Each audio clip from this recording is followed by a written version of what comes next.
place and is also integrated place. So I'm sure that Ronnie can tell you more about that journey, but one thing that certainly stood out was when the media caught on to his really hot prediction last year, about mid last year, when Bitcoin was below 2,500, a price that we've obviously surpassed now, but at that point it was below 2,500. It was then that Ronnie said in 10 years' time it's going to be at 50,000.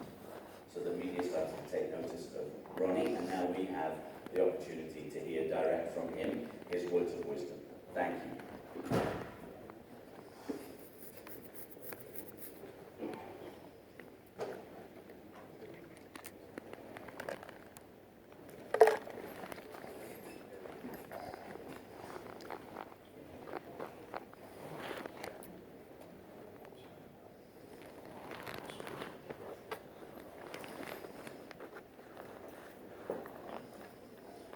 Thank you for coming to hear my presentation. I moved to Miami Beach from New York 8 years ago, and for whoever is not from here, it is one of the most exciting places to live right now. Even people that live down here in Miami don't realize we have the second longest skyline in the United States right now. There was nothing here when I came here 8 years ago, and now only New York has a more magnificent skyline. And if you drive from Miami Beach up to Miami, via the MacArthur Causeway, it splits the skyline into two, and it's worth doing that in the daytime as well as the nighttime. I've been in more than 70 countries around the world, and I still have not found a place to pull me away from here, so I have what to compare to. My company is Standpoint Research. I put out a few emails every week to my subscribers, and during the course of the year, they get dozens of crypto and stock recommendations from me. I have given more than 100 television, newspaper, radio, and magazine interviews. I have a top 20 ranking versus more than 4,700 people in my industry for the last 10 years. Every one of my 600 recommendations was timestamped intraday by at least 3 different news wires. Last year, my firm was ranked number 5 on Wall Street, and personally I have a top 20 ranking versus more than 4,700 people for my performance the last 10 years. As I mentioned earlier, I put out stock recommendations and crypto recommendations. The ideas that I get for the stock market are generated by a 155 variable computer model that took me 5 years to develop back in the 1990s. Once I get an idea off the computer model, I apply heavy fundamental and subjective overlays before I put out with an actual recommendation. So I don't tell you I like a name just because it's scored well on my spreadsheet. I give you a 20, 30-page report to back it up. When people sign up for my service, there is a coupon code there. If you want to sign up this week, I will also be at my table downstairs until 4 o'clock. And then I have an interview to do, and I want to be back here at 5 o'clock to hear Jim Rogers speaking. He came all the way from Singapore. I hope you guys can show up and pay your respects to him. He started the Quantum Fund with George Soros back in 1973, and I have a lot of respect for him. A week does not go by that I am not asked to speak at conferences around the world. The only condition I have, I don't ask them to pay for my hotel, my airfare, I don't ask for a speaking fee. I ask them to give me a few minutes to speak about the gap between rich and poor people in the world. And if you will allow me to deviate 5 minutes, that is what I will be speaking about right now, and then I will get into the cryptocurrency. So before I tell you how to make money, I want to ask you I want to suggest to you what you can do with the money before you make it. I have more than 40,000 followers on Twitter, and I feel like I have a religious, moral, and ethical obligation to use this platform that I have to speak on behalf of people that have no voice in this world. So that's what I try to do every chance that there is an audience willing to listen to me. There is one charity in particular that I have worked very heavily with the last couple of years, and I gave up so much of my time and money to them that the executive director took me with him to Haiti last year, and I got to see firsthand how people live on $3 a day. In the upper left is me at a village that cost us $1 million to build. We built 160 homes and took 1,000 people off the street. $7,200 for a house, 400 square feet, double unit, concrete, hurricane-proof home. That was a hurricane that was supposed to demolish Miami Beach. Haiti took the hit in our place, and what it cost us to take 1,000 people off the street is a lot less than many people in this city spend on their own personal residences. In fact, a lot of people here spend triple or quadruple on their own personal residence than what it cost us to build a village for 1,000 people. I am tired of people telling me that they don't give to charity because they don't trust the charities. That's a horrible excuse. It only takes a few minutes to do your own research. I built a website 4 years ago, philanthropyandphilosophy.com. I identified 24 of the most magnificent charities in the world. You can click on every one of those links and it opens up a 4-page report for you. Please go to that website, scroll down the home page, click on whatever images catch your attention, and then choose a few of these charities and support them directly. I don't need you to donate any money to me to maintain the site. Just find the charities that you like and give to them directly. We were taught in this country that slavery was abolished 150 years ago. In my view, we haven't made much progress since then. We probably have gotten deteriorated, if you believe my theory on this. We have raped an entire continent of Africa during the last few decades.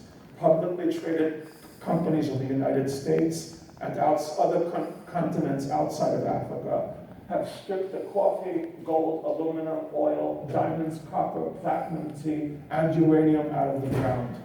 We raped an entire continent. We gave some politicians a few dollars under the table. We left breadcrumbs behind for the workers who stripped everything out of the ground, and all of the profits ended up in the pockets of the multimillionaire and billionaire shareholders of these publicly traded companies. You don't get to the top of the mountain without trouncing on people along the way. And this is how our biggest companies in this country have gotten to where they are today. And one way to level the playing field is by giving money to the charities that I'm recommending. The picture on the top are children that I met in Ethiopia on January 8th, 2013. It was Christmas Day on their calendar. And these kids were walking 2 miles to church barefoot on a dirt road. And when they got back home at the end of the day, they had to walk 2 miles down in the opposite direction to fetch a bucket of water so that their parents could wash their feet and their clothing. We have people in Miami and Miami Beach that will spend $250,000 on their own automobile, but they would not think twice. They would not think to take $25,000 or $50,000 and send a container of shoes to a third world country where there are children that don't have shoes on their feet to wear. On the bottom is a picture of a sweatshop. This is how Amazon, Nike, and Apple make their money. They pay these people $3, $4, $5, $6 a day, and the multimillionaire and billionaire shareholders make a profit on the blood, sweat, and tears and backs of these workers. This is how America got to the top of the mountain. And not enough people are speaking about this. People will spend a few $100,000 on luxury items. This is what you could be spending a few $100,000 on. This is a 9-structure orphanage in Haiti, a library, a greenhouse, administrative office, dormitories, a playroom, a classroom, a kitchen, a health clinic, and a church. It doesn't even cost $500,000 to build this. And you take 50 children off the street, and the maintenance costs to keep an orphanage like this going indefinitely is less than $10,000 a month. So before people spend money on themselves for things that they don't need, they should always be looking for alternative ways to do something more productive and constructive with their money. That is my philanthropy speech. Now I will get into cryptocurrency.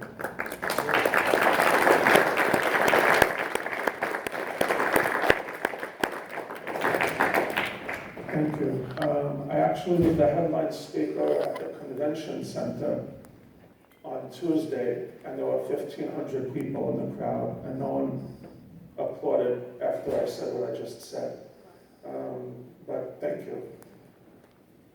We have right now $200 trillion in the world, tied up in cash, stocks, bonds, and gold, and all four of them are overvalued. If just 2% of this $200 trillion ends up in cryptocurrency, you would be looking at a $4 trillion valuation, 10 times where we are today. If Bitcoin maintains its current market share, the price would go to $90,000. I had a deadline to get this presentation into the organizers of this conference 3 weeks ago. So take into consideration, I wrote this 3 weeks ago, and the 15x that you see in the slide is down to 10x already, because the price of Bitcoin went from $6,600 to $8,800 in the month of April, since I put this slide together on the 31st of March. When Bitcoin topped out at $20,000 in December, it reached number 18 in the world on the list of most valuable currencies. And that's out of more than 180 currencies. So it was already in the top 10%. In my view, it's going to hit number one within 10 to 15 years. The person who introduced me misspoke. My $50,000 target is actually looking out 3 years. Looking out 7 to 10 years, I'm looking at a $200,000 to $300,000 price target. We had a collapse back in January, February, March. The price was being manipulated.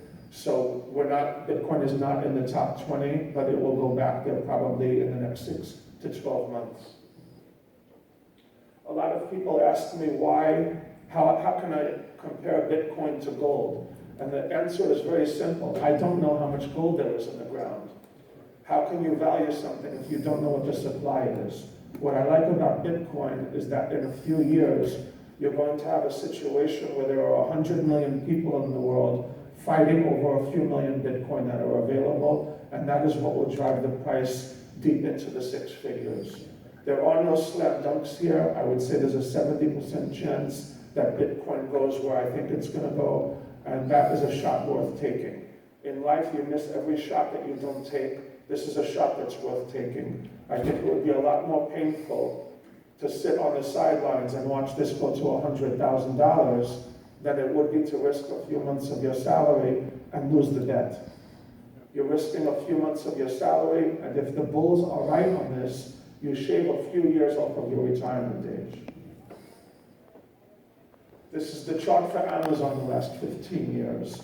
In my view, there's a good chance, better than 50-50, that the Bitcoin chart and the crypto market cap chart is going to look like this 15 years from now. People that missed out on Amazon in the last 15 years missed a 5,000% gain, from below $30 a share to close to $1,500 a share, which it hit recently before Donald Trump tried to knock them down. There is no guarantee that Bitcoin will stay at the top of the mountain. You remember what Buster Douglas did to Mike Tyson. You remember what iPhone did to BlackBerry. You see what Amazon is doing to the shopping malls, what Uber is doing to the yellow taxi drivers, and what Facebook did to MySpace. There is no guarantee that Bitcoin will stay at the top of the mountain. They could get knocked out, and a few years from now, you may see late-night talk show hosts joking about Bitcoin. So you have to be diversified. I believe that the total crypto market cap will go from $400 billion, where it is today, to $2, $3, or $4 trillion in the next 7 to 10 years. But there is no guarantee that Bitcoin will lead the charge, so you want to have a diversified portfolio of high-quality altcoins. The market is sending you clear signals right now, the same way the Nasdaq sent you clear signals 20 years ago during the dot-com bubble. If you looked at the market cap rankings on the Nasdaq during the dot-com bubble 20 years ago, you were seeing crystal clear. The market was telling you buy and hold Cisco, Facebook, Amazon, Google, Netflix, Apple, so on and so forth. Anyone who bought those names and held them for 20 years is retired right now. If you believe that this industry is legitimate, as I do, you do not want to ignore the signals that the market is sending you right now. Again, this was done 3 weeks ago. Bitcoin was at $6,600. It's $8,800 right now. Okay? I believe that we are very close to getting a couple of watershed moments in this industry that will send cryptocurrency to new highs. A watershed moment is like what we had with internet users 20 years ago. There were 10, 20, 30 million people on the internet, and then you had the watershed moment where the Netscape browser came online, and we went from 20 or 30 million users to hundreds of millions of users almost overnight. If you see that red circle on the lower left, that's where crypto is right now. I'm not saying we will have the same number of crypto users as we have people online 10 or 15 years from now, but the chart pattern will be the same. I am not here to compete with people online for who has the highest price target on Bitcoin. There are people, including someone who was here yesterday, who has $1 million price target on Bitcoin. My best case scenario has Bitcoin catching up to gold and China, and that would make it the most valuable currency in the world. And if you do the math, it would put the Bitcoin price at between $200,000 and $300,000. But that's looking out 10 to 15 years. If you want to look out 3 to 5 years, I think 50,000 to 100,000 is a conservative price target if everything goes smoothly. Everyone gets to their price target in a different way, but most of the bulls on Bitcoin have similar price targets. In my particular case, I put out an 87-page report on Bitcoin. I don't believe in technical analysis that much. Other people will just look at a chart and come to the same conclusion I did. On the left, you have someone who was applying logarithmic nonlinear regression analysis to this table, this chart, came up with a $100,000 target looking out 3 to 5 years. And on the right, you have someone that just calculated what would happen if the supply of Bitcoin continues to shrink as the demand is increasing. And what you're going to have is something similar to a short squeeze, which causes a parabolic move in the price of Bitcoin. I always get asked why I don't like technical analysis, and my answer is simple. If you have 2 charts and they are identical to each other, and I give them to a technical analyst, they're going to give me the same price target for each of those charts because they're identical, and that's the only thing that they're looking at. My question is, what happens if the chart on the left is a company trading at 10 times earnings with $5 billion in cash, no debt, in an increasing industry? And the other chart is a company trading at 20 or 30 times earnings with $5 billion in debt, 0 cash, in a declining industry.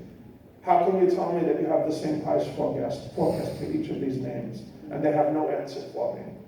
My other problem with technical analysis, there's 2 problems. First of all, they always pick a point of reference that helps them make their case. I can show you a stock with a chart that looks oversold. It's a 1-year chart. It looks like it's oversold. And then I'll look at the 2-year chart, and it'll look like it was overbought. Nothing that you look at in one of these technical analyst charts is going to show you what is in my 87-page report. So if you're going to look at charts, you have to also look at valuation and fundamentals. If you don't, your batting average will never be more than 50%. If you're going to go outside the top 25 or top 50, you're playing with fire. 90% of those names are high risk, pump and dump, low quality scams. I come from the stock market. If I promised you that you would double your money in 10 years, you would have kissed my feet 10 years ago. Now I tell people they can get 100% a year in Bitcoin, and they're not happy with that. They want me to give something to them from the bottom of the barrel that I think is going to go up 1,000% next week. Good luck trying to pick out a flower from all of the weeds that are out there. There is no regulation. 9 out of 10 names out of the top 100 are garbage.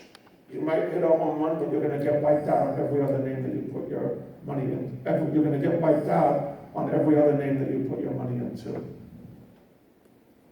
It only costs $100,000 to pull off a scam in this industry. You need $25,000 for a website, $25,000 for a white paper, $25,000 to pay someone under the table to sign off on your white paper, and then you need $25,000 to pay someone that will be the face of the company and speak to the public and lie to their faces. Do not judge a book by its cover. The fanciest white papers are usually the biggest scams, and the legitimate white papers are the ones that are not written properly because it was someone who does not speak English fluently. If you think that you can identify a scam, if you think that you can separate between the scams and the legitimate companies in crypto where there's no regulation, look at what happened to Theranos. This was a privately held health technology company known for its false claims to have devised revolutionary blood tests that used very small amounts of blood. At its peak in 2014, it was valued at $9 billion. They were shut down a month ago. The SEC charged them with massive fraud. Look at the people that were on their board of directors. They fooled thousands of investors. They even had the US Secretary of State, Secretary of the Treasury, Secretary of Defense, Secretary of Labor on their board of directors. They also had the CEO of Bechtel, David Boies, a director from the Centers of Disease Control and Prevention, a Wells Fargo chairman and CEO, and an executive vice president of Amgen. It is almost impossible to know whether these names are legitimate or not. So you want to take the signals that the market is sending you and focus at the quality near the top of the coin market cap table.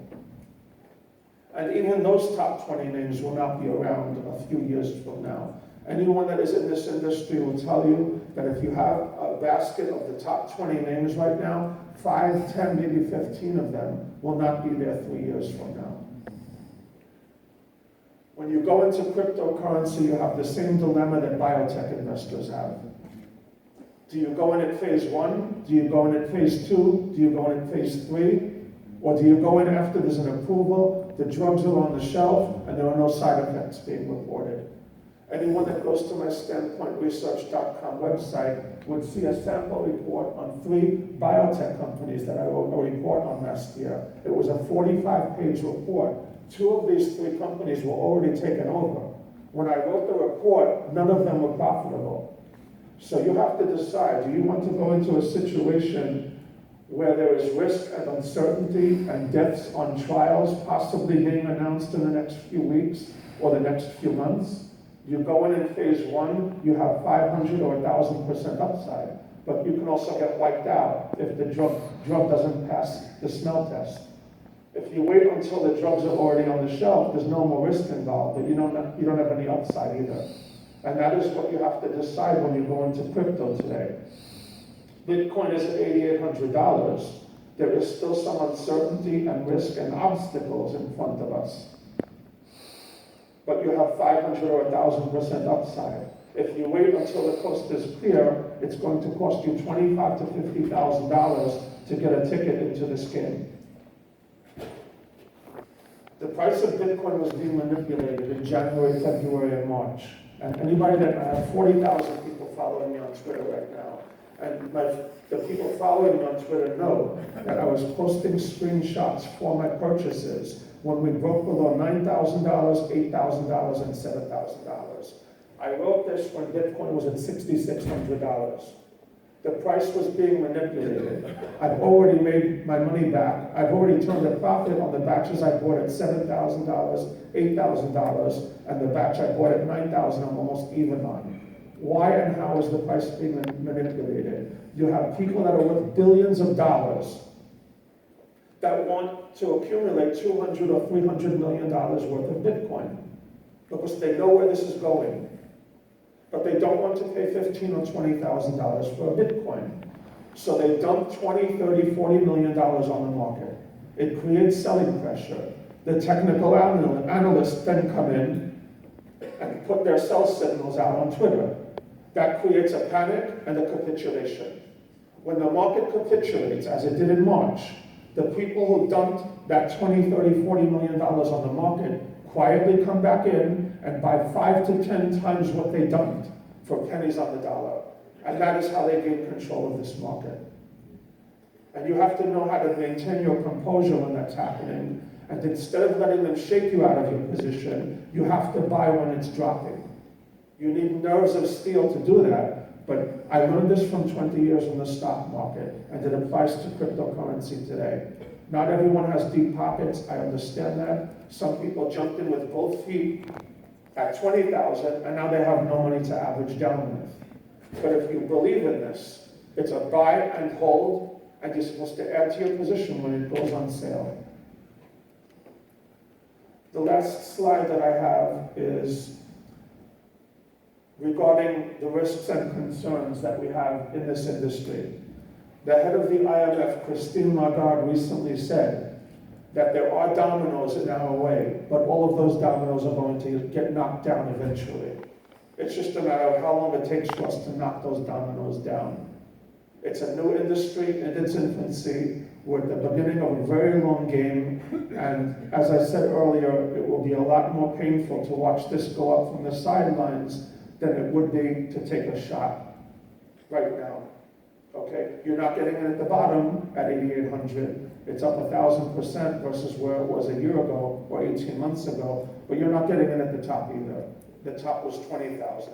So you're getting it right now on sale 55%. Okay, thank you.